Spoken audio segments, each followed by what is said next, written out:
it's Rachel here, and today I'm going to be talking to you guys about something that is very near and dear to my heart. So if you guys watched my last video, my unpopular opinions book tag video, which I will link down below, you guys would know that one of the questions was, what is one of your worst, or what is the book trope that you are tired of seeing?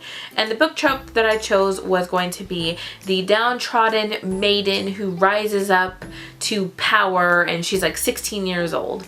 But what came with that was my opinion on how authors write their YA female characters. My qualm with it all was going to be the flat-chested, plain, simple YA female characters that thought that they were so ugly or horrible or nothing special, but everybody else thought that they were some hot shit. So today I'm going to talk to you guys about how I feel when it comes to reading the same female characters over and over and over again. Now, I scoured my bookshelves to find books where the author has described her main female character as being plain, scrawny, undesirable, less than, someone looks better than them, comparisons, and I found 3 books that I was going to mention to you guys, the comparisons between what they think they are as opposed to what someone else thinks they are.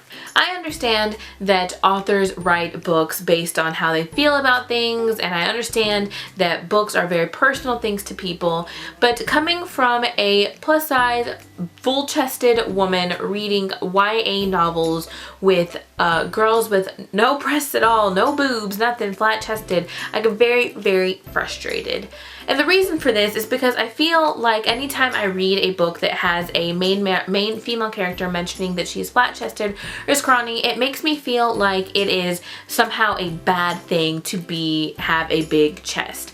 And I don't know why, but this really, really bugs me. I'm going to read to you a couple of little sections of some books that I have found that were on my shelves that I mentioned this from. So the first one is going to be a little passage from The Final Empire by Brandon Sanderson. This is one of my favorite books ever, but I'm just going to read to you very quickly a little portion that Vin, who is the female main character, says in here. It says, Vin eyed the other noble women and felt a bit of her confidence vanish. Her dress was beautiful, but the other women had so much more than just gowns.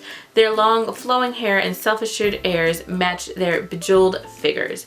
They filled out the upper portions of the dresses with voluptuous curves and moved elegantly in their frilled splendor of lower folds.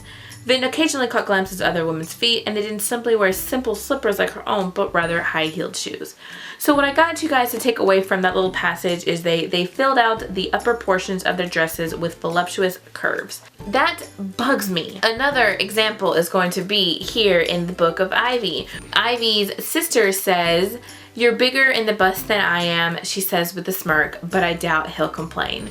And the most recent one is going to be in the book I'm currently reading, which is going to be The Queen of the Tearling by Erica Johansson, in which she says, Kelsey flushed. According to Carlin, Queen Alyssa had been a classic Tearling beauty, tall and blonde and lithe. Kelsey was tall as well, but she was dark in coloring with a face that could charitably be described as plain. She wasn't statuesque by any stretch of the word either. She got plenty of exercise, but she had plenty of appetite too. So in each of these passages in all these books, the main character is describing, or the sister of the main character is describing, that they don't feel as confident as somebody else.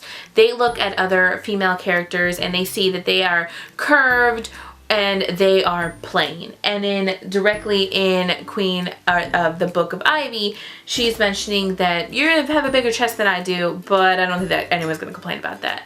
I find those all really, really aggravating. If you look at it, I don't see a problem in why our authors can't write more diverse female main characters.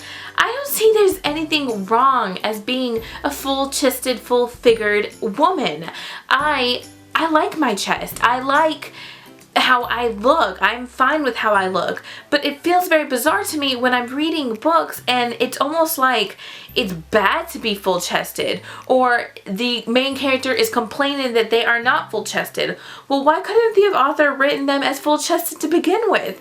What is wrong with having a big chest in books? It really bugs me. And I find it's really depressing because I want to read a more diverse women. I want to read different styles of women. The best example of this I can come up with is going to be in Eleanor and Park by Rainbow Rowell, where you're reading from Eleanor's point of view, and she is kind of full-figured and she has a big chest, but they also call her plain and they say that she's not attractive, or other people don't find her attractive, and that bugs me. You can be full-figured and absolutely stunning, and I just don't understand why it is that we can't write more female main characters with that kind of look. I don't know. I could just be rambling and you may not even agree with me, but I'm curious, what are y'all's opinions on big busted women in books, or creating more diversity in women in your books? How do you guys feel about it? Have you guys ever noticed reading books and finding that they're always all small chested, or they're always comparing themselves to someone who is big chested? I am curious on your thoughts. This was kind of just like a ramble for me, but if you guys want more of like an in-depth, a bigger topic, let me know and I will make a bigger video on it. But I'm just curious on what you guys' thoughts on it. Go ahead and leave me down in the comments below. And other than that, guys, thanks so much for commenting, liking, subscribing, and I will talk to you guys in my next video. Bye.